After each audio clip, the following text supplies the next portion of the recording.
अयोध्यापति महाराज दशरथ के दरबार में यथोचित आसन पर गुरु वशिष्ठ, मंत्रीगण और दरबारीगण बैठे थे। अयोध्या नरेश ने गुरु वशिष्ठ से कहा, हे गुरुदेव, जीवन तो क्षण भंगुर है और मैं वृद्धावस्था की ओर अग्रसर होते जा रहा हूँ। राम, भरत, लक्ष्मण और शत्रुघ्न चारों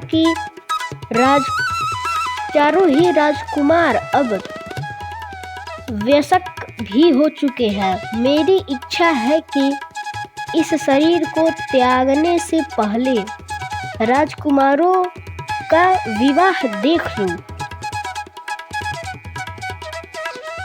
अतः आपसे निवेदन है कि इन राजकुमारों के लिए योग्य कन्याओं की खोज करवाएं। महाराज दशरथ की बात पूरी होते ही द्वारपाल ने ऋषि विश्वामित्र के आगमन की सूचना दी।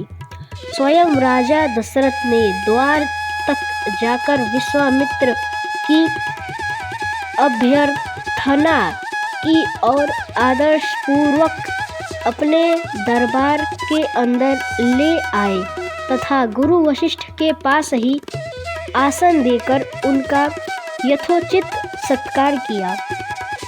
कुशल क्षेम पूछने के पश्चात राजा दशरथ ने विनम्र वाणी में ऋषि विश्वामित्र से कहा, हे मुनि श्रेष्ठ, आपके दर्शन से मैं कृतार्थ हुआ तथा आपके चरणों की पवित्र धूलि से यह राजदरबार और संपूर्ण अयोध्यापुरी धन्य हो गई। अब कृपा करके आप अपने आने का प्रयोजन बताइए। किसी भी प्रकार की आपकी सेवा करके मैं स्वयं को अत्यंत भाग्यशाली समझूंगा। राजा के विनयपूर्ण वचनों को सुनकर मुनि विश्वामित्र बोले, हे राजन, आपने अपने कुल की मर्यादा के अनुरूप ही वचन कहे हैं। इक्ष्वाकु वंश के राजाओं की श्रद्धा भक्ति गौ, ब्राह्मण और ऋषि मुनियों के प्रति सदैव ही रही है। मैं आपके पास एक विशेष प्रयोजन से आया हूँ। समझिए कि कुछ मांगने के लिए आया हूँ। यदि आप मुझे वांछित वस्तु देने का वचन दे तो मैं अपनी मांग आपके सामने प्रस्तुत करूं। आप के वचन न देने की दशा में मैं बिना कुछ मांगे ही वापस लौट जाऊंगा। महाराज दशरथ ने कहा, हे ब्रह्मर्षि, आप निसंकोच अपनी मांग रखें। संपूर्ण विश्व जानता है कि रघुकुल के राजाओं का वचन ही उनकी प्रतिज्ञा होती है। आप मांग तो मैं अपना शीश काट कर भी आपके चरणों में रख सकता हूँ। उनके इन वचनों से आश्वस्त ऋषि विश्वामित्र बोले, राजन, मैं अपने आश्रम में एक यज्ञ कर रहा हूँ। इस यज्ञ के पूर्णाहुति के समय मारीच और सुबाहु नाम के दो राक्षस आकर रक्त, मांस एवं अपवित्र वस्तुएं यज्ञ वेदी में फेंक देते हैं। इस प्रकार यज्ञ पूर्ण नहीं हो पाता। ऐसा वे अनेक बार कर चुके हैं। मैं उन्हें अपने तेज से श्राप देकर नष्ट भी नहीं कर सकता, क्योंकि यज्ञ करते समय क्रोध करना वर्जित है। मैं जानता हूँ कि आप मर्यादा का पालन करने वाले ऋषि मुनियों की हितैषी एवं प्रजावत्सल राजा है, मैं आपसे आपके ज्येष्ठ पुत्र राम को मांगने के लिए आया हूँ, ताकि वह मेरे साथ जाकर राक्षसों से मेरे यज्ञ की रक्षा कर सके और मेरे यज्ञानुष्ठान निर्विघ्न पूरा हो सके। मुझे पता है कि राम आसानी के साथ उन दोनों का संहार कर सकते हैं, अतः केवल 10 दिनों के लिए राम को मुझे दे दीजिए। कार्य पूर्ण होते ही मैं उन्हें सकुशल आपके पास वापस पहुंचा दूंगा। विश्वामित्र की बात सुनकर राजा दशरथ को अत्यंत विषाद हुआ। ऐसा लगने लगा कि अभी वे मूर्छित हो जाएंगे। फिर स्वयं को संभाल कर उन्होंने कहा, मुनिवर, राम अभी बालक है, राक्षसों का सामना करना उसके लिए संभव न होगा। आपके यज्ञ की रक्षा करने के लिए मैं स्वयं ही जाने को तैयार हूँ। विश्वामित्र बोले, राजन, आप तनिक भी संदेह न करें कि राम उनका सामना नहीं कर सकते। मैंने अपने योग बल से उनकी शक्तियों का अनुमान लगा लिया है। आप निशंक होकर राम को मेरे साथ भेज दीजिए। इस पर राजा दशरथ ने उत्तर दिया, हे मुनि श्रेष्ठ, राम ने अभी तक किसी राक्षस के माया प्रपंचों को नहीं देखा है और उसे इस प्रकार के युद्ध का अनुभव भी नहीं है। जब से उसने जन्म लिया है, मैंने उसे अपनी आँखों के सामने से कभी ओझल भी होने नहीं दिया है। उसके वियोग से मेरे प्राण निकल जाएंगे। आपसे विनय है कि कृपया करके मुझे ससैन्य चलने की आज्ञा दें। पुत्र मोह से ग्रसित होकर राजा दशरथ को अपनी प्रतिज्ञा से विचलित होते देख ऋषि विश्वामित्र आवेश में आ गए। उन्होंने कहा, राजन, मैं नहीं जानता था कि गुरुकुल में अब प्रतिज्ञा पालन करने की परंपरा समाप्त हो गई है।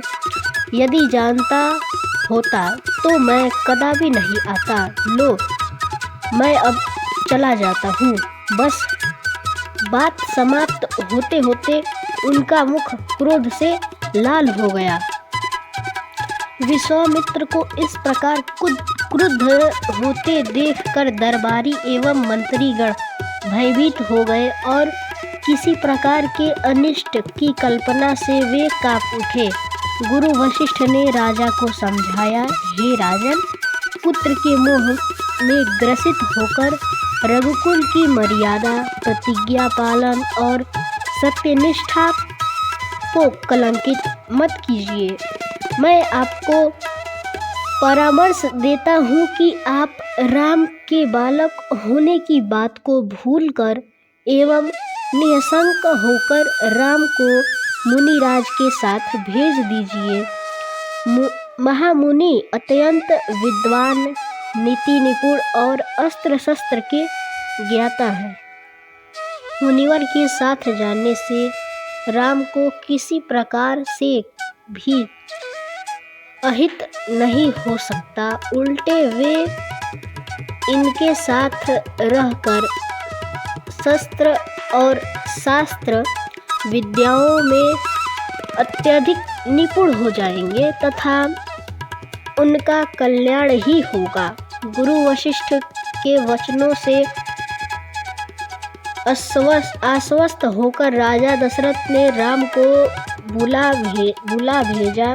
राम के साथ साथ लक्ष्मण भी वहां चले आए। राजा दशरथ ने राम को ऋषि विश्वामित्र के साथ जाने की आज्ञा दी।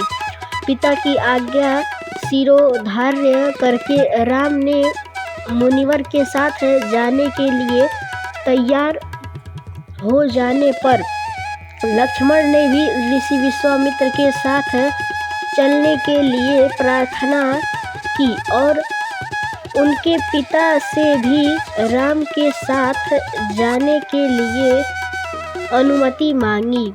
अनुमति मिल जाने पर राम और लक्ष्मण सभी गुरुजनों से आशीर्वाद लेकर ऋषि विश्वामित्र के साथ चल पड़े। समस्त अयोध्या वासियों ने देखा कि मंद धीर गति से जाते हुए मुनि श्रेष्ठ विश्वामित्र के पीछे पीछे कंधों पर धनुष और तरकस में बाण रखे दोनों भाई राम और लक्ष्मण ऐसे लग रहे थे मानो ब्रह्मा जी के पीछे दोनों अश्विनी कुमार चले जा रहे हो। अद्भुत कांति से युक्त दोनों भाई गोह की त्वचा से बने दस्ताने पहने हुए थे। हाथों में धनुष और कटी में तीक्ष्ण धारी वाली कृपाणें शोभायमान हो रही थी। ऐसा प्रतीत होता था मानो स्वयं शौर्य ही शरीर धारण करके चले जा रहे हो। लता विटपों के मध्य से होते हुए 6 कोस लंबी मार्ग पार करके वे पवित्र सरयू नदी के तट पर पहुँचे। मुनि विश्वामित्र ने स्नेह युक्त मधुर वाणी में कहा, हे वत्स, अब तुम लोग सरयू के पवित्र जल में से आचमन स्नानादि करके अपनी थकान दूर कर लो, फिर मैं प्रशिक्षण दूंगा। सर्वप्रथम मैं तुम्हें बला और अति बला नामक विद्याएं सिखाऊंगा। इन विद्याओं में विषय में राम के द्वारा जिज्ञासा प्रकट करने पर ऋषि विश्वामित्र ने बताया, ये दोनों ही विद्याएं असाधारण है। इन विद्याओं में पारंगत व्यक्तियों की गिनती संसार के श्रेष्ठ पुरुषों में होती है। विद्वानों ने इन्हें समस्त विद्याओं की जननी बताया है। इन विद्याओं को प्राप्त करके तुम भूख और प्यास पर विजय पा सकते हो। इन तेजोमय विद्याओं की सृष्टि स्वयं ब्रह्मा जी ने की है। इन विद्याओं को पाने का अधिकार समझकर मैं तुम्हें इन्हें प्रदान कर रहा हूँ। राम और लक्ष्मण के स्नानादि से निवृत्त होने के पश्चात विश्वामित्र जी ने उन्हें इन विद्याओं की दीक्षा दी। इन विद्याओं को प्राप्त हो जाने पर उनके मुखमंडल पर अद्भुत कांति आ गई। तीनों ने सरयू तट पर ही विश्राम किया। गुरु की सेवा करने के पश्चात दोनों भाई तृण शैयाओं पर सो गए। तो दोस्तों, अगर आप इसका अगला भाग देखना चाहते हैं तो हमारे चैनल को सब्सक्राइब करें और बेल आइकन जरूर प्रेस करें। आने वाले अगले वीडियो में आपको इसका अगला भाग जरूर मिल जाएगा। तब तक के लिए धन्यवाद।